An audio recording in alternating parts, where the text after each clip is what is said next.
अस्सलामुअलैकुम। Programme night addition में हम आपको खुशामदीद कहते हैं। नाजरीन, शकूक व शुबहात और बदएतमादी के साए तले होने वाले हुकूमत और पीटीआई के मुज़ाकरात बेनतीजा ख़त्म हो गए हैं।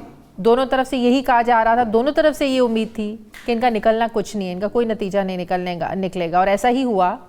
पहले पीटीआई छोड़ गई और अब हुकूमत ने भी मुज़ाकराती टेबल से उठने का ऐलान किया है।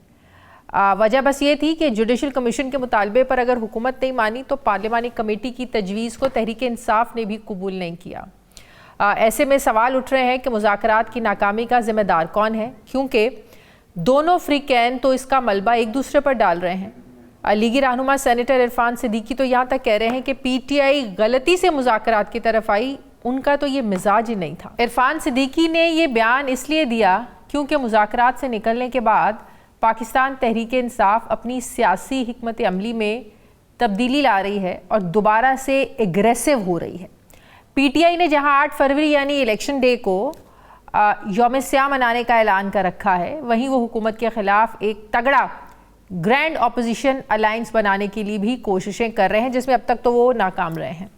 लेकिन सवाल ये है कि जैसे इमरान खान हुकूमत के ख़िलाफ़ पीडीएम की शक्ल में अपोजिशन जमातों का इत्तेहाद बना था, क्या वैसा इत्तेहाद बनाने में पीटीआई कामयाब हो सकेगी या नहीं? पीटीआई पिछले 1 साल से मौलाना फजलुर रहमान को अपने साथ मिलाने के लिए कोशिशें कर रही है, लेकिन मौलाना ने अभी तक हामी नहीं भरी है। ऐसा क्यों है कि मौलाना हर मीटिंग में पीटीआई को अपोजिशन अलायंस बनाने की तजवीज़ को न सिर्फ गौर से सुनते हैं बल्कि इत्तफाक भी करते हैं, लेकिन बात आगे नहीं बढ़ती है।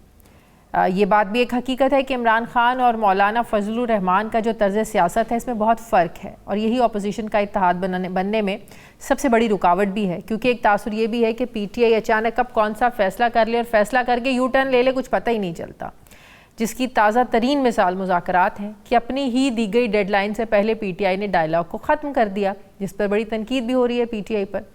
दूसरी तरफ पीटीआई एक ऐसे वक्त में दोबारा सड़कों पर निकलने का ऐलान कर रही है, सोच रही है, जब पार्टी के अंदर इख्तलाफात भी हैं, धड़ेबंदियाँ भी हैं। कहा जा रहा है कि वज़ीर आला अली अमीन गंडापुर की जगह सूबाई सदारत पर जुनैद अकबर को इसलिए लाया गया क्योंकि वो हार्ड लाइनर है। पार्टी ओहदा मिलने के बाद हम देख रहे हैं कि जुनैद अकबर भी जारहाना मूड में हमें लग रहे हैं। गुज़श्ता रोज़ उन्होंने अपनी एक स्टेटमेंट दी और कहा कि वो 9 मई के बाद पीटीआई को रुलाने वालों को रुलाएंगे और हुकूमत को टफ टाइम देंगे। सेनेटर फैसल वाडा ये कहते हैं कि जुनैद अकबर चाह कर भी कुछ नहीं कर पाएंगे, क्योंकि पीटीआई के अंदर बाकी लोग कॉम्प्रोमाइज़ हैं, वो अकेले कुछ नहीं कर सकते।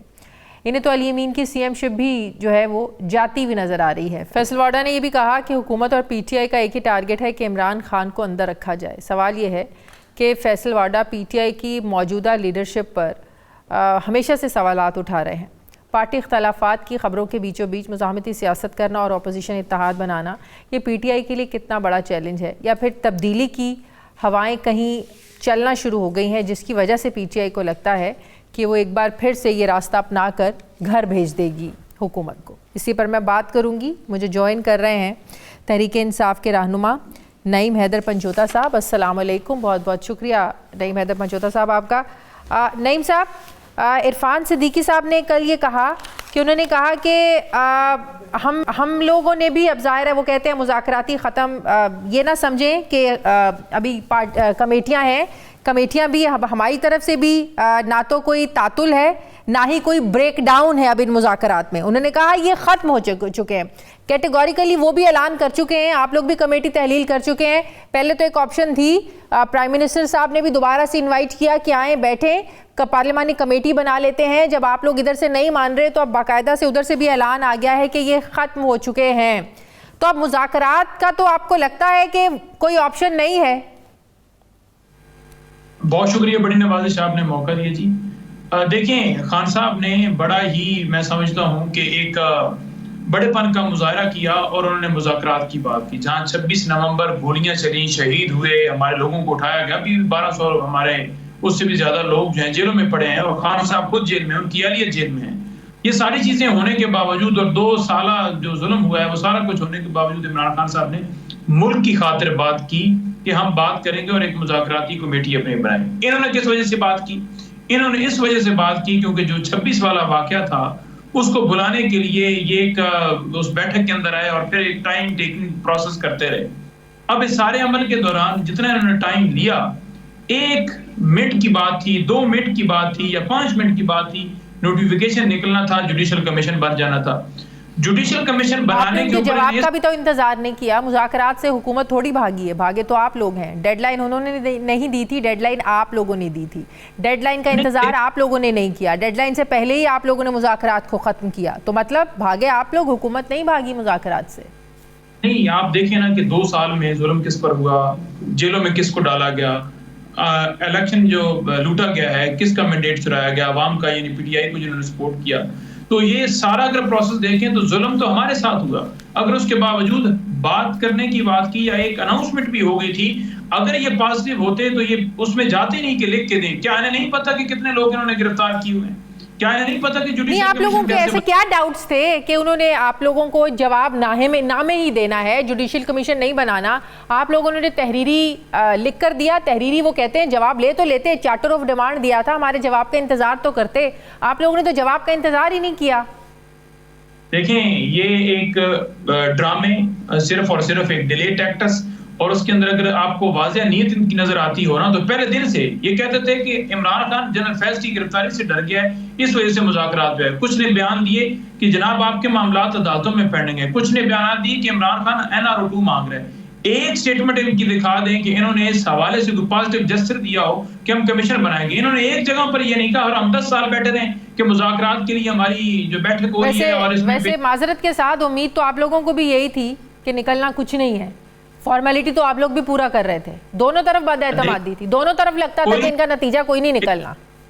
ये बहुत बड़ी पेशरफ्त थी कि इमरान खान इस बात के ऊपर आए कि उन लोगों के साथ बैठे जिन्होंने अवाम का मैंडेट चोरी किया, जिन्होंने मुल्क की हमेशा डाक मार, और हमेशा इनका काम ही ये रहा कि लूट मार की, पैसा बनाया, जदादें बनाई, एमफिल अपार्टमेंट्स बनाए, दुबई लीज के अंदर इनके नाम जो आपकी है वो क्या था, गंदम स्कैंडल के अंदर इनका नाम। तो इनकी तो बेशुमार ऐसी चीजें हैं। लेकिन आप लोगों का भी मिजाज देखें, आप लोगों का भी तर्ज सियासत देखें। मुज़ाकरात तो आप लोगों का मिजाज ही नहीं है। वो बात इरफान सिद्दीकी साहब ने भी की, जब आप लोग हुकूमत में थे तब भी खान साहब किसी से तो हाथ मिलाना पसंद ही नहीं करते थे। ऑपोजिशन को तो ऐसी वो समझते नहीं थे, कुछ किसी से भी हाथ नहीं मिलाते थे, किसी से बात नहीं करते थे। तो अभी भी आप लोगों पर यही तनकीद है कि आप लोगों का तो मिजाज ही ये है कि आप लोग सड़कें बंद करें, रास्ते बंद करें, धौंस और धमकियों से आप लोग अपने मुतालिबात बनवाने वाले हैं। ये तो कहते हैं ना, अपनी नेचर के अगेंस्ट जाके कोई काम करना। तो ये आप लोगों ने अपनी नेचर के अगेंस्ट जाकर काम किया, तो वो कामयाब नहीं हुए आप लोग। नहीं, ऐसी बात नहीं है। ये बिल्कुल गलत एक तासर दिया जाता है कि ये सिर्फ और सिर्फ एहतजाज का रास्ता जा रहा है। एहतजाज क्यों किया जा रहा है? किस वजह से एहतजाज किया जा रहा है? कि अवाम का आपने मैंडेट लूटा है, आपने गोलियां चलाई हैं, आप लूट मार कर रहे हैं। हमारे पास एक जमहूरियत के अंदर, एक सियासत के अंदर एक क्या तरीकाकार होता है? अदालती सिस्टम होता है या फिर आपका पॉलिटिकल होता है? क्या आप सड़कों पर निकलें? अदालती सिस्टम को 26वीं तरमीम के बाद खत्म कर दिया। आपके पास रास्ता था सड़कों पर आने वाला, सड़कों पर आए तो आपने सीधी गोलियां चला दी। मुज़ाकरात, इमरान खान साहब का ज़र्फ है कि उन्होंने मुज़ाकरात की बात की, ये मुज़ाकरात करें, लेकिन अल्लाह की देखे ना कि कानूनी होनी होती है ना, कि इनका चेहरा एक्सपोज हो गया, ये वाज़ेह हो गया कि इनका मकसद क्या है। और ये पूरी दुनिया ने देख लिया कि ये मुल्क के लिए कोई फेयर नहीं है। इमरान खान मुल्क की खातिर बैठा है, वो मुल्क की खातिर उसने मुज़ाकरात की बात। तो अभी आप लोगों का मुज़ाकरात की वापसी के लिए या मुज़ाकरात का तो ऑप्शन आप लोगों की तरफ से बिल्कुल ख़त्म समझें, क्योंकि आपको भी पता है कि बड़ी बड़ी जंगें, इनके भी जो हल हैं मुज़ाकरात से ही आखिरकार मुज़ाकरात की टेबल पर बैठना ही पड़ता है।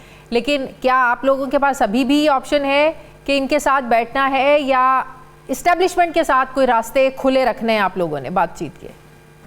देखिए, जब इन्होंने डिले टैक्टिक्स की, हमें समझ आ गई कि ये 26 वाला वाकया बुलाना चाहते हैं और ये 10 साल यूं ही लटकाते रहेंगे तो फिर तो फायदा ही नहीं है। 5 साल बाद तो इलेक्शन नए होते हैं, और अगर हमने ऐसे ही रखना है कि इमरान खान को 14 साल सजा हो रही है, फिर 7 साल बीबी को हो रही है, और हमारे वर्कर जेलों में स्टिल पड़े हैं, एक में बेल होती है, दूसरे में उठा लिया जाता है। साहबजादा अहमद रजा के घर जिस तरह पहुंचे हैं मदरसे में, कि उधर मुज़ाकरात हो रहे हैं और मुज़ाकराती कमेटी के तर्जुमान जो हैं उनके घर पुलिस पहुंच जाती है कि आप प्रेस कॉन्फ्रेंस क्यों कर रहे हैं। तो ये जो सारा अमल है, इसके अंदर एक तरफ भी आप देखें कि एक लम्हे भी आपको जिससे नजर आया हो कि कोई ये सीरियसनेस इनके अंदर नजर आ रही, वो आपको नहीं नजर आई होगी।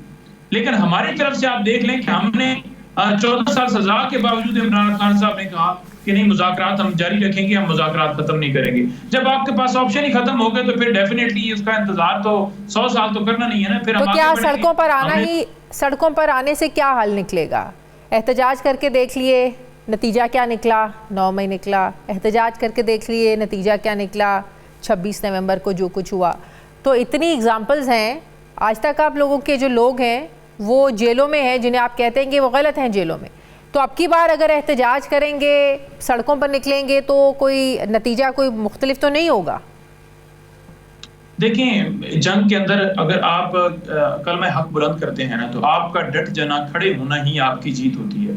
और जब तक आप गिव अप नहीं करते तो आप मुसलसल उस जंग के अंदर जीत की तरफ बढ़ रहे होते हैं। हम बिल्कुल डटे हुए हैं, हमारा कप्तान डटा हुआ है और हम इस जंग को जारी रखेंगे।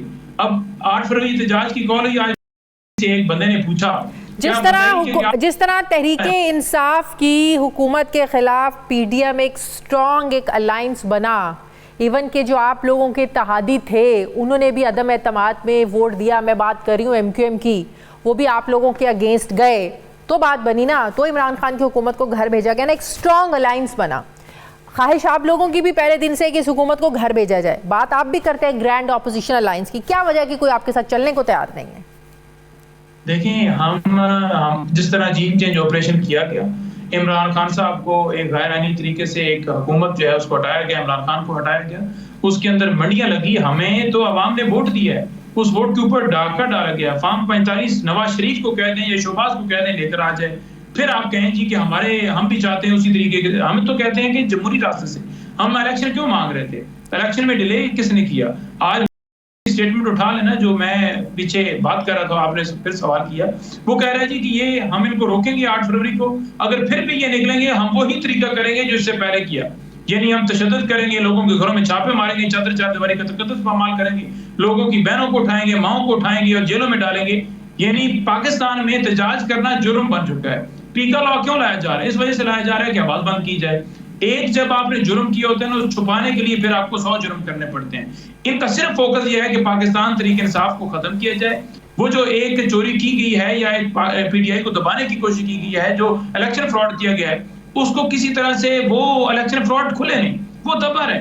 लेकिन ऐसा हो नहीं सकता। हम आवाज बुलंद करेंगे, हम एहतजाज भी करेंगे, हम जितनी इंटरनेशनल ऑर्गेनाइजेशंस हैं ह्यूमन राइट्स के हवाले से हम उधर भी रजू करेंगे। अच्छा पंजौता साहब, चूंकि आप एक वकील हैं, इस्लामाबाद हाई कोर्ट के जजेस ने जो चीफ जस्टिस को खत लिखा है, जो दूसरे सूबों से जजेस को लाने का प्लान हो रहा है, इस पर आप लोगों की क्या राय है? इसके पीछे क्या स्ट्रैटेजी है? जबकि इस्लामाबाद हाई कोर्ट के जजेस कह रहे हैं कि आप सीनियरिटी की बुनियाद पर यहीं से जजेस लें, उस सीनियरिटी की बेसिस पर आप लगाएं, आप दूसरे सूबों से क्यों लेकर आ रहे हैं? ये तो आइन के अगेंस्ट आप लोग काम करने जा रहे हैं। तो इस पर आप लोगों की क्या राय है, क्यों ये हुकूमत करना चाह रही है?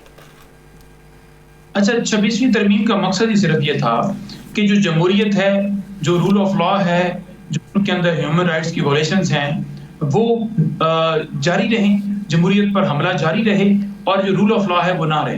तो उसके लिए उस तनाज़ुर के अंदर ये 26वीं तरमीम लाई गई थी कि जुडिशरी के जरिए, यानी अगर किसी बंदे के ऊपर गलत मुकदमा बनाया गया है तो फिर अदलिया जो है उसके अंदर रोल अदा करती है, उसे इंसाफ देती है। वहां जजेस की तरफ कर दी जाए कि पाकिस्तान में किसी को इंसाफ ही ना मिले।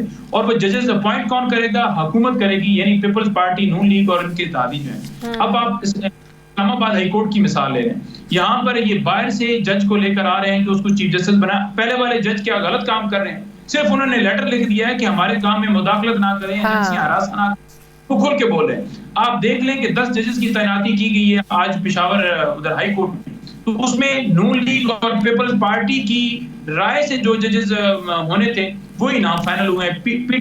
एक दिया गया नाम मुझे बता दें कि किस जगह पर फाइनल हो। तो बात नहीं आगे कि 26वीं तरमीम आपने लिए थी ताकि आपके मुताबिक जो कुछ आपने आज तक किया है उसको कवर अप किया जा सके। बिल्कुल सही। तो अगर ये इकदाम हो जाता है तो फिर क्या होगा आप लोगों के केसेस का? तो फिर आप लोगों को कोई इंसाफ मिलने की उम्मीद है? देखिए, हाई कोर्ट में जहां तक हमें पता चला है कि एक चीफ जस्टिस और 2 और जजेस लेकर आ रहे हैं, यानी उनकी तादाद बढ़ाई जाए, जो वहां पर तादाद है वो ज्यादा हो। अब मैं पिछले दिनों एक देख रहा था, ये ट्विटर वाला केस जो है वहां पर दायर किया गया है, ये बैन किया गया है, तो फिर चौथे महीने में शिफ्ट। इसी तरह से इमरान खान साहब के केसेस को लटका दिया जाता है। तो वो एक मुनज़्ज़म प्लान जो है वो चाहते हैं कि कोर्ट्स को डील किया जाए। हम बिल्कुल इसके खिलाफ आवाज बुलंद करेंगे। वकला ने 10 तारीख के लिए एक पूरा यहाँ शरह दस्तूर के ऊपर एहतजाज की कॉल दे दी है। Pakistan Tehreek Insaf rule of law के लिए इस मामले को बिल्कुल सपोर्ट करती है। और लाहौर हाई कोर्ट में ज़ेर इल्तवा केसेस की तादाद भी कहीं ज्यादा है, 2-2 लाख तक वहाँ केसेस की तादाद है। वहाँ से जजेस उठा के अगर आप यहाँ पर लेकर आएंगे तो काम तो मुतासिर होगा। देखिए, अगर वही मैं गुजारिश कर रहा हूँ ना कि 60 में से आई थिंक सो 35 या 37 जजेस वहां पर तैनात हैं लाहौर में, तो वहाँ कैपेसिटी है इस वक्त बाकी जजेस जो ऊपर बनते हैं वो लगाने की। यहाँ तो वैसे ही 12 की तादाद है और वर्किंग करने वाले जजेस अगर उसको देखा जाए तो बर्डन यहाँ पर जो है वो जजेस की तादाद पहले ही उस तनासब से ज्यादा है। तो आप ये बहाना भी नहीं लगा सकते कि हम इस वजह से ला रहे हैं। हाँ। और फिर ये तो यही कि अपनी मर्जी का कोई SHO जो है किसी और सूबे से उठाकर आप अपने थाने में लगा दें कि वो आपके मुताबिक फैसले करें। पहले वाले जो जज क्या उनकी सिर्फ ये वजह है कि वो लेटर्स लिख रहे हैं, सिर्फ ये वजह है कि वो कहते हैं कि हम कंप्रोमाइज नहीं करेंगे, हम इंसाफ फराहम करेंगे। और आपको यही मसला बना, यही तकलीफ हुई है, इसी वजह से आप चाहते हैं कि वो आकर बैठ जाएं, यहाँ पर किसी को इंसाफ ना मिल सके। ठीक है, बहुत बहुत शुक्रिया नईम हैदर पंचोता साहब मेरे साथ इंसाफ के रहनुमा, बहुत शुक्रिया आपका। मुझे ब्रेक लेनी है नाज़रीन, वापस आते हैं एक छोटे से वक्फे के बाद।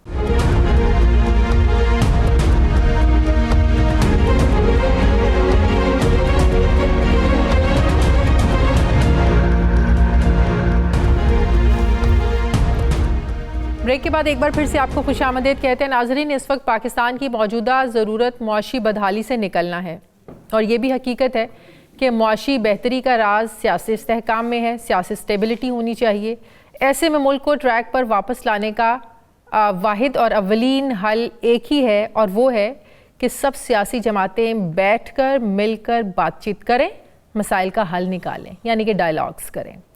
लेकिन फिर बदतरीन पॉलिटिकल पोलराइजेशन के खात्मे के अमल में वही हुआ जिसका डर था। हुकूमत और PTI के दरमियान मुज़ाकरात डेडलॉक लगने के बाद अब मुकम्मल ख़त्म हो गए हैं। जुडिशल कमीशन ना बनाने पर 28 जनवरी की डेडलाइन से पहले तहरीक इंसाफ मुज़ाकराती कमेटी से अमल से बाहर निकली, बल्कि अपनी मुज़ाकराती कमेटी को तहलील किया, ख़त्म किया। फिर वज़ीर आज़म शहबाज शरीफ ने जुडिशल कमीशन की जगह पार्लिमानी कमेटी बनाकर दोबारा से बातचीत शुरू करने की ऑफ़र की, लेकिन PTI नहीं मानी। तो अब हुकूमत ने भी मुज़ाकरात को ख़त्म करने का ऐलान कर दिया है, और इसकी तस्दीक की है सेनेटर इरफान सिद्दीकी साहब ने कि डायलॉग का सिलसिला अब ख़त्म हो चुका है। कोई ब्रेक डाउन नहीं है, कोई तातुल का शिकार नहीं है, मुकम्मल ख़त्म हो चुका है। ऐसे में सवाल उठता है कि मुज़ाकरात ख़त्म होने के बाद अगला सियासी मंजरनामा क्या होगा? क्या मुल्क ऐसे ही चलता रहेगा जैसे चल रहा है? क्या अब दोबारा फिर वही सब कुछ होगा जो पिछले 3 सालों से इस मुल्क में हो रहा है? आए दिन एहतजाज, जलसे, सड़कें ब्लॉक होना, धरने होना, लॉन्ग मार्च की धमकियाँ, क्या ऐसे ही आगे सब कुछ चलेगा और हुकूमत भी अपनी पूरी ताकत इस्तेमाल करेगी? 9 मई को जो कुछ हुआ, 26 नवंबर को जो कुछ हुआ, फिर सियासी मुखालफीन के घरों पर छापे, गिरफ्तारियाँ, ये सिलसिला कब तक चलेगा? क्योंकि मुज़ाकरात से निकलने के बाद PTI ने जहां सिविल नाफरमानी की तहरीक चलाने का वो इरादा रखती है, वहीं पर जाहिर है वो सड़कों पर आने का ऐलान तो पहले ही कर चुके हैं। तो ऐसे में नई जारहाना सियासी इनिंग्स में PTI ने 8 फरवरी को मुल्कगीर यौम स्याह मनाने का भी ऐलान किया है। वज़ीर आला KP के अली अमीन गंडापुर की जगह पार्टी के नए सूबाई सदर जुनैद अकबर तो काफ़ी एग्रेसिव मूड में लग रहे हैं। नाज़रीन, ये हकीकत है कि तहरीक इंसाफ के साथ ऑन रिकॉर्ड और ऑफ द रिकॉर्ड मुज़ाकरात की खबरें तो गर्म रहती हैं। ऑन रिकॉर्ड मुज़ाकरात तो ख़त्म हो गए हैं, तो नज़रें ऑफ रिकॉर्ड मुज़ाकरात की तरफ लग गई हैं, जिनकी ज़ाहिर है कोई दोनों तरफ से कोई तस्दीक और तरदीद नहीं है, लेकिन बाज़गश ज़रूर है। और हुकूमत जो है वो इस हवाले से यही हमेशा कहती रही है कि ये इस्टेब्लिशमेंट से ही बातचीत हमेशा करना चाहते हैं। तहरीक इंसाफ तमाम तर हुकूमती और रियासती सख्तियों के बावजूद अवाम में अपनी जड़ें मजबूत रखती है, बल्कि दावा करती है कि ये सारे का सारा मैंडेट ही उनका है। तहरीक इंसाफ तो अपने ऊपर लगे सबसे बड़े जराइम जैसे 9 मई और 26 नवंबर को भी तहकीकात में ले जाना चाहती है, यानी पूरे एतमाद है कि वो कसूरवार नहीं है। ऐसे में दूसरे स्टेक होल्डर्स के पास तहरीक इंसाफ को देने के लिए बचता क्या है? क्या कुछ ले देकर कोई बात बन सकती है, कुछ हो सकता है? राना एहसान अफजल साहब वज़ीर आज़म के कोऑर्डिनेटर मुझे ज्वाइन कर रहे हैं। अस्सलाम वालेकुम, बहुत बहुत शुक्रिया राना साहब आपका।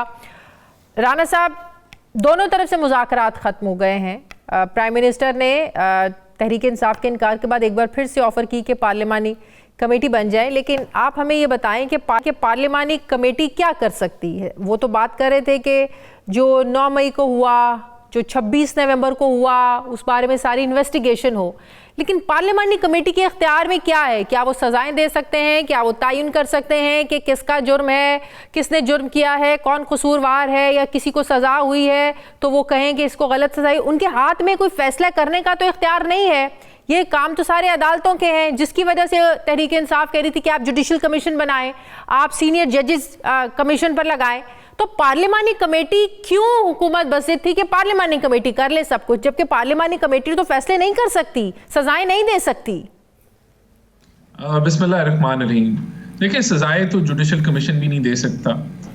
वो भी एक इंक्वायरी रिपोर्ट होती है जो शवाहिद के ऊपर बेस करती है। देखें, जो हमारी जो निज़ाम हुकूमत है वो पार्लियामेंट्री डेमोक्रेसी है, और पार्लियामेंट्री डेमोक्रेसी जो है वो सेंटर ऑफ पावर या सेंटर ऑफ ग्रेविटी बनती है हमारे निज़ाम में। तो उसमें अगर हुकूमत और अपोजिशन के लोग मिलके बैठ के अपने मसाइल का हल निकालते हैं तो उससे ना सिर्फ पार्लियामेंट की तौकीर बढ़ती है बल्कि आपकी जमहूरियत जो है वो स्ट्रेंथन होती है।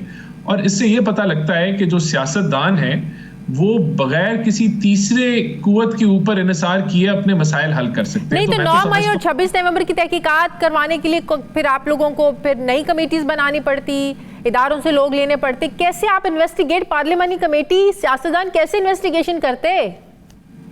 ये देखिए, ये तो एक टोपी ड्रामा है ना कि जी तहकीक कौन करेगा, इन्वेस्टिगेट कौन करेगा। दुनिया में क्या होता है, अगर कोई किसी से कोई हादसा हो जाए या कोई इंसिडेंट हो जाए या कोई मसला बन जाए तो क्या होता है, पुलिस अपनी कार्रवाई करती है, रपट करती है और फिर वो अदालतों में मामला चले जाते हैं। तो यहाँ भी यही हो रहा है ना। अब ये कहना कि उसके ऊपर आप एक जुडिशल कमीशन बना दें और वो जो है वो सच का तयन करेगी, तो सच का तयन दुनिया भर में अदालतों के जरिए होता है, तो वो तो हो रहा है। तो ये मौकफ ही बोगस है। तो जुडिशल कमीशन बनाने से खौफ क्या था? अगर हुकूमत बात कहते हैं ना कि दामन साफ हो तो आप कोई भी स्टेप लें, आप कहें ठीक है खड़े हैं आप लोग, जो मर्जी बनवा लें। ये तो एक बोगस प्रोपेगेंडा है कि जी तहकीकात कौन करेगा। हो रही है अदालतों में, एविडेंस के ऊपर ही फैसले होते हैं ना। अदालतों में जो है वो ख्वाब के ऊपर या अपनी चाहतों के ऊपर या ख्वाहिशात के ऊपर तो नहीं फैसले होते। तो दुनिया का जो एक जुडिशल का जो निज़ाम है, जो लॉ एनफोर्समेंट, उसके मुताबिक 9 मई के फैसले हो रहे हैं, उसके मुताबिक जो है 26 नवंबर के हादसे की तहकीक की जा रही है। तो ये तो एक एक्स्ट्रा डिमांड थी ना, और उसके ऊपर वो वॉकआउट कर गए, वो नहीं बैठे। उसके बाद हमने कहा कि आप पार्लियामेंट में आ जाए, वो वहां भी नहीं आए। तो there is no more option, कोई ऑप्शन नहीं है। नहीं, हमने तो दरवाजा खुला रखा है ना, हमने तो दरवाजा खुला रखा है। अब उसने उसका भी जवाब दे दिया है। अगर अब वो रिक्वेस्ट करेंगे हम फिर से बैठ। तो दरवाजा सिर्फ बंद किया या जोर से कुंडी लगा दिया बंदर से, खुले ही ना? ये तो पीटीआई से आप पूछे ना, या हमने तो ना हम मुज़ाकरात से हम वॉकआउट किए और ना हमने पार्लियामेंट के अंदर जो एक कहले मुज़ाकराती कमेटी का रास्ता है उसको बंद किया। ये तो पीटीआई अब ये सवाल तो ये बनता है कि वो जमात जो है अगर मुज़ाकरात नहीं हुए तो वो क्या कह रही है? वो कह रही है हम सूबों के रास्ते बंद कर देंगे। सूबों के रास्ते कौन बंद करता है? तो दहशतगर्द बंद करते हैं। अपने मुल्क के रास्ते जो हैं वो सूबों के रास्ते बाकी सूबों से या वफाक के साथ कौन बंद करता है? वो तो अभी हमने हालिया तौर पे यही देखा था ना, दहशतगर्द बंद करते हैं और उसकी इजाजत। लेकिन लगता है कि स्पीकर कौमी असम्बली अयाज सादिक साहब को अभी भी कोई उम्मीद है, वो लगता है अभी भी कोई कोशिश करना चाहते हैं, इसीलिए उन्होंने मुज़ाकराती कमेटियों को ज़ाहिर बरकरार रखने का फैसला किया है। उन्होंने कौमी असम्बली सेक्रेटेरिएट से कोई डी नोटिफाई नहीं किया है। तो कमेटीज़ इसका मतलब अभी तक बरकरार हैं, उधर से कुछ उम्मीद है कि वो दोबारा इनको वापस ले आएंगे, राइट? आप इस चीज की क्लैरिटी रखें कि हमने देखे प्राइम मिनिस्टर ने काबीना की मीटिंग में कहा कि हम मुल्क को आगे लेके जाना चाहते हैं और सियासी जमातों को आपस में अपने मसाइल का हल निकालना चाहिए है, और उनकी ऑफर जो है वो वैलिड है, वो खड़ी है कि आप पार्लियामेंट के अंदर आ जाएं। तो हमने ना दरवाजा बंद किया है, ना हमने कुंडी लगाई है, हमारा दरवाजा खुला है। और ये वही प्राइम मिनिस्टर है जो ऑपोजिशन में जब इनका जाली मैंडेट कहा जाता था, इनको सिलेक्टेड कहा जाता था, तो हम तब चार्टर ऑफ इकोनॉमी की बात करते थे। आज हम हुकूमत में, आज हम दरवाजा खोल के बैठे हैं। तो यहाँ अगर कोई रुकावट है मुज़ाकरात में या बातचीत में, वो एक जमात से और वो पीटीआई।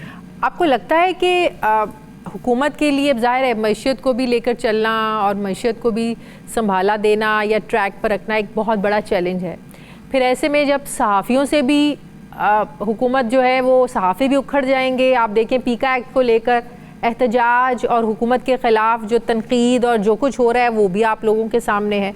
सहाफ़ी सड़कों पर निकल आए, उन्होंने तहरीक चला दी, तो सोचें क्या होगा।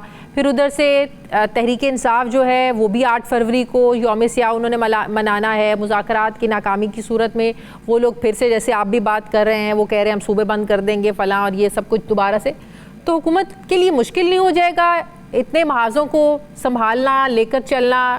कैसे आप लोग करेंगे? देखिए, सबसे पहले ये जो मिथ है कि पॉलिटिकल स्टेबिलिटी के बगैर इकोनॉमिक स्टेबिलिटी नहीं आती। देखें, जो पीटीआई का 4 साल का दौरे हुकूमत था उसमें हमने कोई पॉलिटिकल इंस्टेबिलिटी नहीं बनाई, लेकिन पीटीआई इकोनॉमिकली परफॉर्म नहीं कर सकी। अच्छा, अब पिछले 2 सालों में अगर आप निकाल के देखें तो पीटीआई ने कोई कसर नहीं छोड़ी कि वो पॉलिटिकल इंस्टेबिलिटी फैलाए, और उनकी सियासत ही जो है वो मुल्क की सियासी इस्तेहकाम के खिलाफ थी। लेकिन उसके बावजूद मुल्क डिफॉल्ट से आज स्टेबलाइज हो गया। तो जो इकोनॉमिक प्रॉस्पेरिटी है वो इकोनॉमिक विजन से आती है, जो विजन प्राइम मिनिस्टर शहबाज शरीफ ने दिया है, जो उड़ान पाकिस्तान है और तसलसल जो पॉलिसी की तसलसल है उससे आता है। तो वो हम मुल्क तो आगे बढ़ेगा, मुल्क ने आगे बढ़ना है। और होता यह है कि जब मुल्क बेहतरी की तरफ जा रहा हो, जो कि आज जा रहा है, तो लोग फिर इंतशारी टोले की सपोर्ट नहीं करते, उसकी सपोर्ट में निकलते नहीं हैं। उनको पता है कि ये जो टोला है ये तो पाकिस्तानियों को कह रहा है कि आप पैसे ना भेजें, तो क्या वो हुकूमत से दुश्मनी करेंगे पैसे ना भेज के? वो तो पाकिस्तान से दुश्मनी करेंगे, क्योंकि पाकिस्तान का नुकसान है कि पैसे अगर आप नहीं भेजते। जब वो कहते हैं कि हम सूबों के रस्ते बंद कर देंगे या वफाक के साथ जो है वो रस्ते बंद कर देंगे, तो वो लोग सोचेंगे कि हम इस इंतशार के साथ नहीं खड़े होंगे, हम इस मुल्क मुखालिफ बयानिए के साथ नहीं खड़े होंगे। तो और मुल्क की बेहतरी है, इकोनॉमिक प्रॉस्पेरिटी है, तो ये पीटीआई जो है अपनी पैरों पे कुल्हाड़ी मारने का जो उन्होंने सिलसिला शुरू किया हुआ है वो बड़ी तेजी से जारी है। मैं नहीं समझता कि अवाम उनकी सपोर्ट में कोई निकलेगी, ना हमें कोई खदशा नजर आ रहा है। मुल्क बेहतरी की तरफ गामजन है। सहाफियों को क्यों आप लोग अपने खिलाफ कर रहे हैं? सहाफियों के साथ क्यों आप लोग एक अजीब सा आप लोगों ने एक माहौल बनाया हुआ है? पीका एक्ट आपको भी पता है, इस तरह के जब आप लोगों ने फैसले करने हैं एटलीस्ट स्टेक होल्डर्स को बिठाएं, उनसे मुशावरत करें, दोनों तरफ से गिव एंड टेक हो, आप लोग अपने मशवरे दें, सहाफ़ी बिरादरी अपने मशवरे दे। जब आप लोग भी जब सर से पानी गुजर जाता है फिर कहते हैं हाँ हो सकता है, बदल सकता है, अभी तो उसमें रूल्स बनने हैं, ये है वो है, हम कर देंगे। मतलब कि जब मसला बहुत आगे बढ़ जाए, आप लोग सड़कों पर आने पे पहले मजबूर करते हैं, एहतजाज करने पे मजबूर करते हैं, और फिर जब लगता है कि मामला बिगड़ ना जाए फिर आप लोग बिठाते हैं। ये क्या तरीक़ाकार है? देखिए, 3-4 बुनियादी बातें मैं क्लियर करना चाहता हूँ। देखें, जो पीका लॉ है वो ना डिजिटल मीडिया पे लागू होता है, ना वो प्रिंट मीडिया पे लागू होता है, वो पेमरा के रूल्स के मुताबिक चलता है। और इसका पीका का इतलाक इन डिजिटल मीडिया और प्रिंट मीडिया पे नहीं है, नंबर 1। नंबर 2, जो भी ये डिजिटल मीडिया अथॉरिटी बनेगी, जो कंप्लेंट सेल बनेगा, जो ट्रिब्यूनल्स बनेंगे, आपको पता है कि आप मेरी बात सुने ना, आपको पता है अब जैसे अब हम लोग प्रोग्राम कर रहे हैं, हर चैनल का ज़ाहिर है सोशल मीडिया है। अब मेरे अगर प्रोग्राम में कोई खबर चलती है या कोई सहाफ़ी बैठकर बात करता है, हमारी डिस्कशन होती है, ज़ाहिर है ये सोशल मीडिया पर तो डलेगा। अब इसी की बात को बुनियाद बनाकर अगर हुकूमत को वो लगता है कि उन पे के खिलाफ तनकीद हो रही है, वो फिर वो तो ये थोड़ी देखेंगे कि ये तो 92 है, ये तो चैनल है, वो तो देखेंगे ये सोशल मीडिया पर डला हुआ है प्रोग्राम, तो आप लोगों की तो एक्शन तो आप लोगों का शुरू हो जाएगा। इसलिए आप लोग ये ना करें कान इधर से पकड़ें या उधर से पकड़ें, बात एक ही है। ये तो आप कह रहे हैं ना कि टीवी चैनल्स पर नहीं होगा तो ये पेपर्स पर नहीं होगा। आजकल आपको पता है सोशल मीडिया का दौर है, अभी प्रोग्राम ऑन एयर जाएगा, थोड़ी देर बाद सोशल मीडिया पे चला जाएगा, आप लोग तो वहां से पकड़ लेंगे। नहीं, देखें, नहीं, मैं इसकी कंफ्यूजन को मैं दूर कर देता हूँ। दूसरा, ये मैंने आपको कहा कि जो ये डिजिटल मीडिया की अथॉरिटी है, जो ये कंप्लेंट सेल है, जो ट्रिब्यूनल्स बनने जा रहे हैं, उसमें कसीर तादाद जर्नलिस्ट कम्युनिटी से ही होगी और वही इन चीज़ों को वेट भी करेंगे। तीसरा पॉइंट ये है कि अभी कानून आया है, लॉ आया है, लॉ के रूल्स बनने हैं और उस रूल्स के ऊपर हुकूमत का यही स्टांस है कि जितने भी ये स्टेक होल्डर्स हैं उनके साथ मिलके बैठ के उनकी मुशावरत के साथ रूल्स को डिफाइन किया जाएगा। जो अभी ये बातें कर रहे हैं कि कुछ चीज़ें क्लियर नहीं है, बड़ी ये ओपन एंडेड है, ये तो किसी पे भी इतलाक हो जाएगा, वो गलत है। जब रूल्स बनेंगे तो ये चीज़ें फर्दर डिफाइन होंगी, रिफाइन होंगी और कोई इसमें मिसयूज की गुंजाइश नहीं निकलेगी। मुझे समझ नहीं आती, जब डेफेमेशन लॉज इस तरह के लॉज हैं तो फिर इस तरह के कानून लाने की जरूरत क्या है? देखें, डेफेमेशन लॉ पाकिस्तान में जो है वो शायद ही 76 सालों में आप कुछ गिनवा सकें कि कहाँ कोई नतीजे पे पहुंची है चीजें। तो हमें ये जो ट्रिब्यूनल्स बनाए, ये तो फिर रियासत की नाकामी है ना, ये तो फिर इदारों की नाकामी है ना। आप नए कानून बनाते जाएं। ये पीका को भी आप 76 सालों बाद कहेंगे एक पीका होता था, पीका है, आपको पता है कितना वो इम्प्लीमेंट हुआ। ये तो फिर इम्प्लीमेंट करवाने वालों का कसूर है ना। नहीं तो फिर तो देखें, जुडिशरी का तो एक बदतरीन किरदार रहा ही है कि वो चीज़ों को डिले करने में या दर्जनों सालों के ऊपर फैसलों को ले जाने में, तो उसकी तो बात हम कर ही रहे हैं कि जुडिशरी जो है उसका कहीं उसने कसर नहीं छोड़ी रियासत को जो है कमज़ोर करने में और फेल करने में। लेकिन हमें आगे बढ़ना है और वो ट्रिब्यूनल्स का मामला जो है वो इसी मकसद से बनाया गया है कि चीज़ें एक्सपेडाइट हों। और अगर आपका ख्याल है कि पीका क्या भाई इतलाक नहीं होना, फिर वैसी फिक्र नहीं होनी चाहिए। सही।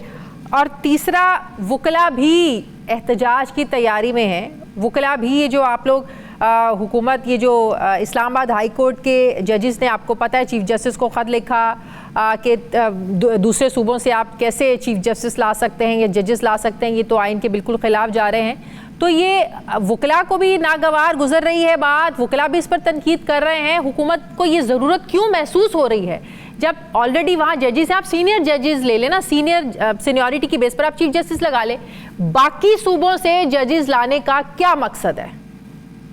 लेकिन सबसे पहले तो ये कतई तौर पे आइन के खिलाफ नहीं है, ये बिल्कुल आइन के मुताबिक है। ये जंग सिर्फ इस चीज़ की है कि जो लोग हावी हैं वो अपनी ना ताकत ना अपने क्लब के अंदर किसी को एंटर करना चाहते हैं। ये सारा मामला है। जो लोग बैठे हुए हैं वो चाहते हैं कि हमारे मुताबिक, हमारे मामलात के मुताबिक चीज़ें चलें। हमारी ये जो उनके मामलात के मुताबिक कैसे चीजें चल रही हैं? अगर चलती तो उनको वो उनके साथ जो कुछ हो रहा था, धौंस धमकियां, उनको खत लिखना पड़ता। वो ये देखें, आइन के मुताबिक नंबर 1 ये बिल्कुल गलत इंटरप्रिटेशन है कि आइन के खिलाफ कोई चीज हुई है। बिल्कुल आइन के मुताबिक हुई है। 26वीं आइनी तरमीम आ चुकी है और जो कंसल्टेशन है वो मीनिंगफुल होनी चाहिए प्रेसिडेंट के साथ, और ये बिल्कुल हक है प्रेसिडेंट का कि वो भी अपनी राय दे। और उसके अंदर तो ये चीजें देखें, ये जो लोग बैठे हुए हैं उनको ये मतलब कि अब जजेस, बात यही है ना कि जजेस लगाने की जिम्मेदारियां सियासतदानों ने अपने हाथों में ले ली। नहीं, बिल्कुल आइन के मुताबिक ये मामला चलेंगे। तो आइन में तरमीम इसी मकसद के लिए की गई ना कि अपने हाथों में ले लें। जजेस ने भी आइन का हल्फ लिया हुआ है। ये लोग जो बैठे हुए हैं वो अपनी कुव्वत को, ताकत को प्रोटेक्ट करना चाहते हैं और उसके अंदर वो समझते हैं कि कोई नया एंट्रेंट नहीं आना चाहिए। तो ऐसे नहीं होगा, चीजें आइन के मुताबिक चलेंगी और ये जितने मर्जी खत लिख लें, लेकिन आइन प्रिवेल करेगा। आइन के मुताबिक जो है वो जुडिशरी अपना काम करेगी। बहुत बहुत शुक्रिया राना एहसान अफजल साहब, मुस्लिम लीग नून सीनियर रहनुमा मेरे साथ थे। बहुत शुक्रिया आपका। मुझे ब्रेक लेनी है नाज़रीन, वापस आते हैं छोटे से वक्फे के बाद।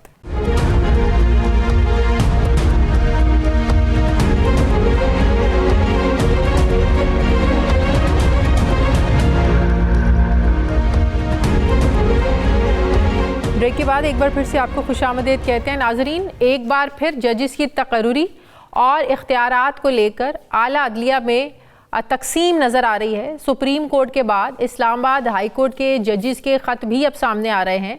किसी दूसरी हाई कोर्ट से जज लाकर chief justice Islamabad high court लगाने के खदशे पर इस्लामाबाद हाई कोर्ट के 7 जजेस ने chief justice of Pakistan justice Yahya Afridi को ख़त लिखा है। जजिस ने अपने ख़त में सवाल उठाया है कि इस्लामाबाद हाई कोर्ट की तरफ से जारी जजिस की सीनियरिटी कैसे तब्दील हो सकती है।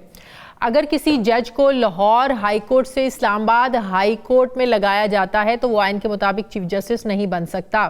जज का हलफ उस हाई कोर्ट के लिए होता है जिसमें वो काम शुरू करेगा। ट्रांसफ़र होने वाले जज को आइन के आर्टिकल 194 के तहत इस्लामाबाद हाई कोर्ट में काम शुरू करने से पहले नया हल्फ उठाना पड़ेगा। ट्रांसफ़र होने वाले जज की सीनियरिटी उस नए हल्फ के मुताबिक होगी। तो सवाल ये है कि क्या एक जज को दूसरी हाई कोर्ट में ट्रांसफ़र होने के बाद दोबारा हल्फ लेना होता है? सीनियरिटी का तयन कैसे और कब से होगा? जजेस ने अपने ख़त में यह भी मुतालबा किया है कि इस्लामाबाद हाई कोर्ट के 3 सीनियर जजेस में से ही किसी एक को चीफ जस्टिस बनाया जाए। चीफ जस्टिस बनाने के लिए जजेस के ऐसे तबादलों की इजाज़त दी गई तो आइन और अदलिया की आज़ादी के लिए ये तबाकुन होगा, ये डिज़ास्टर होगा। जजेस ने अपने खत में ये भी एतराज़ उठाया कि लाहौर हाई कोर्ट में 60 जजेस की गुंजाइश है और सिर्फ 35 जजेस काम कर रहे हैं। लाहौर हाई कोर्ट में ज़ेर इल्तवा केसेस की तादाद भी लगभग 2 लाख है, जबकि इस्लामाबाद हाई कोर्ट में पहले ही 12 में से 10 जज जो हैं वो काम कर रहे हैं। तो सवाल ये है कि फिर क्यों लाहौर हाई कोर्ट से इस्लामाबाद हाई कोर्ट में जजेस लाए जा रहे हैं। खत की copy Lahore high court, Sindh high court की चीफ जस्टिस और सदर मुमलिकत आसिफ जरदारी साहब को भी भिजवा दी गई है। खत लिखने वालों में most senior justice Mohsin Akhtar Kiyani, justice Tariq Mahmood Jahangiri, justice Babar Sattar, justice Sardar Ejaz Ishaq Khan, justice Saman Riddat Imtiaz, Mian Gulhassan Aurangzeb और जस्टिस अरबाब मोहम्मद ताहिर शामिल हैं। मगर 2 जजेस जस्टिस मियाँ गुलहसन औरंगज़ेब और जस्टिस अरबाब के इस खत पर दस्तखत मौजूद नहीं हैं। नाजरीन, इससे पहले फरवरी 2008 में भी जस्टिस सरदार मोहम्मद असलम को लाहौर हाई कोर्ट से इस्लामाबाद हाई कोर्ट में ट्रांसफ़र किया गया था और वो बाद में चीफ जस्टिस भी बने थे। तो सवाल ये है कि 26वीं आईनी तरमीम के बाद क्या सीनियरिटी की बुनियाद पर किसी जज को दूसरी हाई कोर्ट का चीफ जस्टिस बनाया जा सकता है?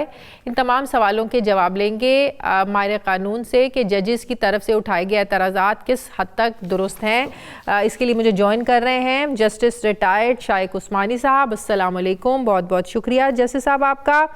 जस्टिस साहब, इस्लामाबाद हाई कोर्ट के जजेस ने जो चीफ जस्टिस को ख़त लिखा है कि लाहौर हाई कोर्ट से जज अगर इस्लामाबाद हाई कोर्ट में ट्रांसफ़र किया जाता है तो वो आइन के मुताबिक चीफ जस्टिस नहीं बन सकता, क्या ये बात दुरुस्त है? जी जी बिल्कुल। ये जो नई अमेंडमेंट आई है 26वीं अमेंडमेंट, उसमें ये लिखा हुआ है कि वो जो बाहर से जज आएगा किसी और कोर्ट से तो वो चीफ जस्टिस नहीं बन सकेगा इस्लामाबाद हाई कोर्ट। तो फिर ये हुकूमत अगर 26वीं तरमीम लाने वाले भी तो यही है ना, तो बाहर से ला के फिर ये कैसे बनाएंगे? नहीं, ये तो अब तो जो तरमीम आई है उसके बाद तो जो चेंज जजेस को ट्रांसफर करने का सिस्टम बदल गया। पहले तो था आर्टिकल 200 के तहत होता था, तो उसके तहत ये होता था कि वो चीफ जस्टिस जो है वो और प्रेसिडेंट जो है वो मुकर्रर करते थे लोगों को और वो फिर अपॉइंट करते थे। लेकिन अब जो नया सिस्टम आया है उसके लिहाज से ये है कि जुडिशल कमीशन ऑफ पाकिस्तान जो है वो ये करेगा। तो वो डिटरमिन करेगा जुडिशल कमीशन पाकिस्तान की कितने अरसे के लिए वो जज रहेगा जज वहां पर। तो ये तो अब चेंज हो गया मामला 26वीं अमेंडमेंट के बाद। तो आपको क्या लग रहा है ये हुकूमत क्यों ज़रूरत महसूस कर रही है दूसरी हाई कोर्ट से जजेस लाकर इस्लामाबाद हाई कोर्ट में तैनात करने की? क्यों? देखिए, ये इस्लामाबाद हाई कोर्ट तो एक ऐसी हाई कोर्ट है जो कि कोई सूबा नहीं है इस्लामाबाद। वहाँ पर बहुत कम ऐसे वकील हैं जो कि शुरू से प्रैक्टिस शुरू करें इस्लामाबाद में, उसके बाद जज बन जाएं। आमतौर से जो इस्लामाबाद के जो जजेस हैं वो बाहर से ही आते हैं, तो कोई लाहौर से आता है, कोई कराची से आता है, कोई कहीं से आता है। तो ये चूँकि कैपिटल है तो इस वजह से वहाँ पे ये होता रहा है, कोई नई बात नहीं है। और ये मुझे ताज्जुब होता है कि वहाँ के जजेस अब इस किस्म की ऑब्जेक्शन लेके आ रहे हैं। लेकिन बहरसूरत अब चूँकि नई अमेंडमेंट के बाद ये मामला तय हो गए हैं और उसने उन्होंने कहा कि जुडिशल कमीशन ऑफ पाकिस्तान ये फैसला करेगा। सही, लेकिन तहरीक इंसाफ तो यही समझती है कि ये 26वीं तरमीम ही इसीलिए लाई गई कि दूसरी हुकूमत जो है वो अपनी मर्जी के जजेस जो है वो किसी भी हाई कोर्ट से किसी भी सूबे से उठाकर ले आएँ और जिसके खिलाफ इस्तेमाल करना चाहें वो कर ले। तहरीक इंसाफ तो इल्ज़ाम ही ये लगा रही है। नहीं, देखिए, जहाँ तक तहरीक इंसाफ के इल्ज़ाम है वो अपनी जगह पे वो तो सही है इन सेंस के अगर वो किसी लाहौर से या कहीं और से ले आए किसी कोर्ट में, लाहौर में एक पेशावर से ले आए जज, एक सिंध से ले आए, तो वो तो इस सूरत में अगर चाहते हैं कि वो फैसला उनके हक में हो और एक जज वहाँ बैठा है वो ये समझते हैं कि उनके हक में फैसला नहीं करेगा तो वो चेंज कर सकते हैं। तो इस चीज़ को मना करने के लिए ये जो आर्टिकल 200 जो आया था कॉन्स्टिट्यूशन में, उसमें साफ लिखा हुआ था कि उस जज की मर्जी से चेंज हो सकता है, उसको ट्रांसफर हो सकता है और वो ये इस तरह अपनी मर्जी से वो नहीं कर सकते। तो लेकिन चूंकि अब जो नई अमेंडमेंट आई है उसमें ये पावर्स जो है जज की जो अपनी मर्जी ख़त्म हो गई है, यहाँ पे judicial commission of Pakistan determine करेगा। यानी वो अब जो राइट है गवर्नमेंट का जजेस को चेंज करने का वो अदा हो गया। तो ओवरऑल देखा जाए तो तहरीक इंसाफ की इलेक्शन सही है कि जजेस को एक जगह से लेकर दूसरी जगह ले जाना चाहिए, इस वास्ते ले जाते हैं ताकि हक में फैसला करवा सके, ये मकसद। हाँ, लेकिन इस्लामाबाद हाई कोर्ट के जजेस का ये मुतालबा तो आपको दुरुस्त नहीं लगता? वो कह रहे हैं कि यहाँ के जो जजेस हैं उनमें से 3 सीनियर जजेस में है से आप किसी को भी एक को चीफ जस्टिस लगा दें, बाहर से लाने की ज़रूरत ही नहीं है, वजूहात बता दी जाए, वजूहात तो बयान की जाए। नहीं, वो तो अपनी जगह पे वो तो है ना, वो तो मानी हुई बात है। हाँ। कि किसी और पे जो आएगा जज वो चीफ जस्टिस नहीं बनेगा यहाँ पर। चीफ जस्टिस इनका ही अपना इस्लामाबाद का जो जज है इस्लामाबाद कोर्ट का, वही चीफ जस्टिस बनेगा। बिल्कुल सही। और सीनियरिटी का जो तयन है मुतल्लिका हाई कोर्ट में हल्फ लेने के दिन से किया जाएगा। वो कह रहे हैं कि लाहौर हाई कोर्ट से जज लाकर इस्लामाबाद हाई कोर्ट का चीफ जस्टिस बनाया गया तो ये आइन के साथ फ्रॉड होगा। जी, ये तो यकीनन अगर वो ऐसा करेंगे तो वो गलत है, क्योंकि आइन अब जो अमेंडमेंट आई है उसके बाद वो नहीं कर सकती। बिल्कुल सही।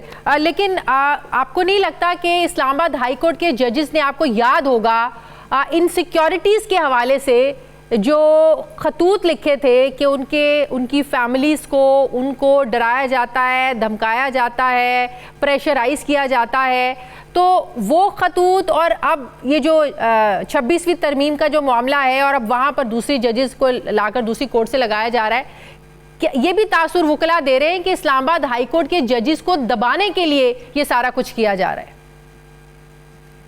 वैसे कहने की तो बातें बहुत सी हैं, लेकिन ये मैं तो हमेशा ही समझता था कि जो उन 6 जजेस ने, जो इस्लामाबाद के हाई कोर्ट के जजेस ने जो खत लिखा था और वो जुडिशल काउंसिल को खत लिखा था, तो उस पर कोई एक्शन नहीं था उस पर, बल्कि सुप्रीम जुडिशल काउंसिल को उनके खिलाफ कार्रवाई करनी चाहिए थी।